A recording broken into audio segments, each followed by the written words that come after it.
جب اللہ چاہتا ہے کہ کسی بندے سے دوستی کرے تو اس کی زبان پر اپنا ذکر اور دل پر اپنی فکر کے دروازے کھول دیتا ہے۔ اے دلوں کو پھیرنے والے رب، میرے دل کو اپنی اطاعت کی طرف پھیر دے۔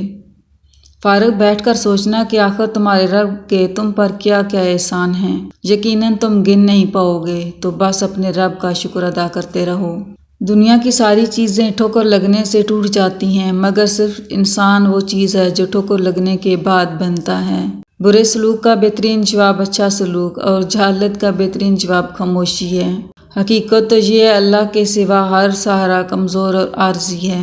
توبہ ایسا دروازہ ہے جو موت کی ہچکی تک کھلا رہتا ہے۔ دعا ایک ایسی عبادت ہے جو تقدیر کو مات دے سکتی ہے۔ ضمیر ایک ایسا ساتھی ہے جو ہمیشہ حق کی راہ دکھاتا ہے۔ بہت زیادہ مضبوط دکھائی دینے کا ایک نقصان یہ ہے کہ لوگوں کو کبھی یہ خیال نہیں آتا کہ آپ کو بھی تسلی کی ضرورت ہو سکتی ہے۔ دنیا کا مال تو چھوڑنا ہی پڑے گا۔ سمجھدار وہ ہے جو آخرت کا مال جمع کرے۔ اپنی زندگی کے اکاؤنٹ میں 2 آپشن ہمیشہ کھلے رکھیں: اپنی غلطی تسلیم کرنا، دوسروں کو معاف کر دینا۔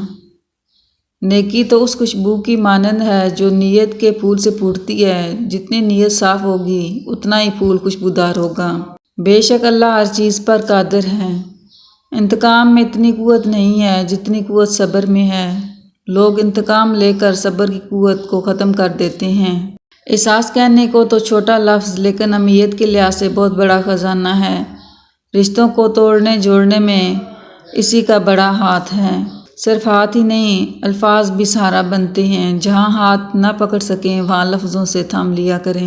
وقت، دوست اور رشتے انسان کو مفت میں ملتے ہیں، لیکن ان کی قیمت بچھڑ جانے کے بعد معلوم ہوتی ہے۔ پریشان مت ہوا کرو، ٹھوکر ہمیشہ انہیں ہی لگتی ہے جنہیں اللہ تھامنا چاہتا ہو۔